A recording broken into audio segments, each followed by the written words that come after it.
What's going on, people? It's your man Dell Mixed It, and it's been a while, but I'm back and I got something pretty cool for you. Today, we're going to take a look at DX Assist. Now, this tool is a dialogue editing assisting tool that is not editing your dialogue in the sense of doing noise reduction and cleaning up, all that kind of stuff. All it's doing is going through all of your lavalier mics and it's determining what's actual dialogue and what's not. We know lavaliers pick up everything from people walking to shuffling to you name it, it's all there. And, even in cases where RF signals are wide open and people are off stage talking, using the bathroom, that happens. Yeah.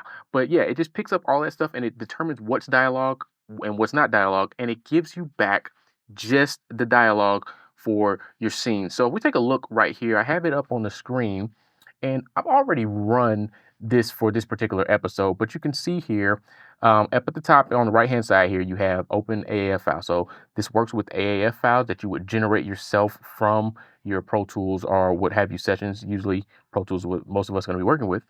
And then you load it up. It finds the track list. So you can see all the tracks there. It tells you how many clips are in there. And you can even go in here and determine if you want to analyze these tracks or not. In my case, I've given it only the tracks that I want to work with. So I know that all of them are fine. Then over here, you have your different parameters that you can set.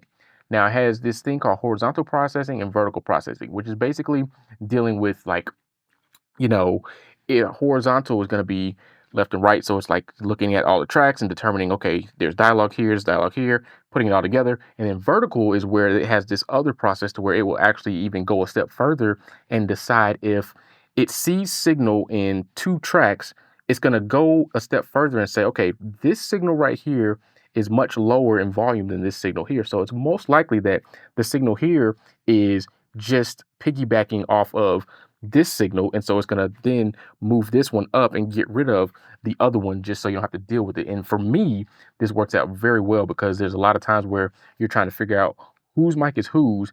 And sometimes it's not labeled because metadata has been screwed up. But this ignores all of that and just goes with, okay, what has the strongest signal? What's the best signal? And it gives you just that. Now, your other parameters here are going to be probability. So it's just dealing with, how probable is it to actually detect dialogue versus other sounds. And you can play around with it. This is fully customizable. Separation level. So meaning by dBs, like you can tell it what dB to look at. Then your minimum strip gap. So how much space between different clips that it finds that exist. Then you have your start and end pad, which is great. You can have it just start with 0 frames. That means it's going to edit right up on a word, or you can actually give it some space, which I like to do. You can see here, I got mine both set at 8 frames on the start and on the end. That way you can have a little space to fade in and fade out. Then down here, you see after it's run, you get the amount of clips that it analyzed and then also the amount of time it took. So you can see here, it took 32 minutes and 59 seconds to process this entire 36-minute episode of just the lavalier microphones. It's not touching your booms. You only run this on the lavs. Do not use this on your booms. And so now that it's already been run, I'm going to go back over into my Pro Tools session and I'm going to get the tracks that I want to work with. So for me, from Plant 1 to Lav 8 are my lavalier tracks that I want to deal with. And so one thing I like to do is make the first one a little bit bigger because it's going to make this next process a little bit easier to do. And so I'm going to select all of these and I'm going to duplicate them. And in my case, I don't want the inserts and sends. I just need the playlist information. Boom. So now I have a duplicate of those audio tracks. All right. Now I'm going to go down here and I'm going to import this brand new AAF DX Assisted. And of course, it's going to take a little second to load up. All right, so here we go. Media, I want to link to source media, of course. Okay. All right, so now we have imported those tracks and you can see here, just looking at it, how much it is cut down. It's gotten rid of all of this dead space here. It's gotten rid of something right there that looks like it was just, rustle or something.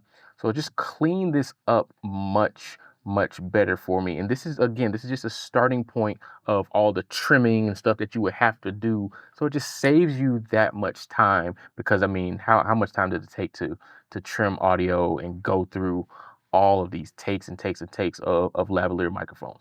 Could be a while, right? This saves you time. All right, so I'm gonna take these and I'm gonna shrink them down.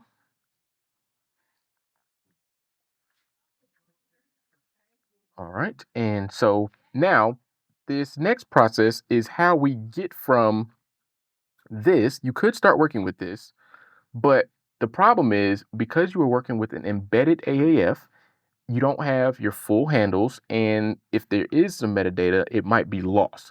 So what we want to do is we want to get back to our original media that has the full handles and everything intact. So there's a multi-step process that we're going to do here. One thing I want to point out is you want to make sure that you do not have layered editing toned down, because if you have layered editing on, this will not work.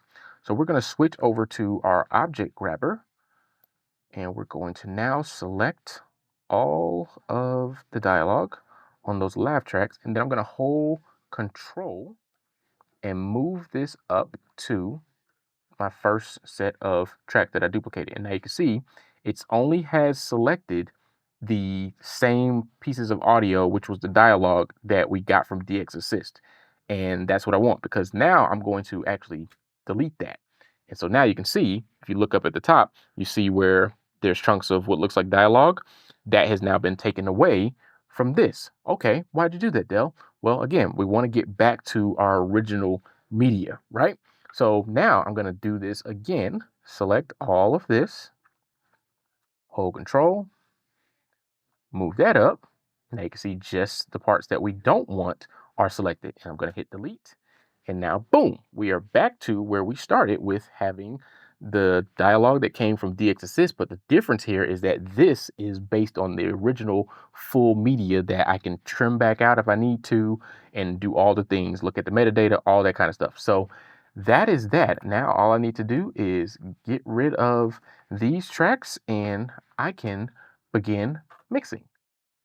All right, so I hope that quick look at DX Assist really gave you some insight into what this tool is for and how it can help you. It's, again, it's not something that's going to edit your dialogue for you as far as picking up mouth clicks, getting rid of noise, de-rustling, all that kind of stuff. All it's doing is finding places where there is no dialogue, and it's getting rid of that. So it's doing some of this the grunt work, I would say, like the stuff that's just monotonous, that we just, it's part of the process that we have to do, but it just takes time, and it's taking that out of your hair and letting AI do that for you. And so I run it, it's done its job.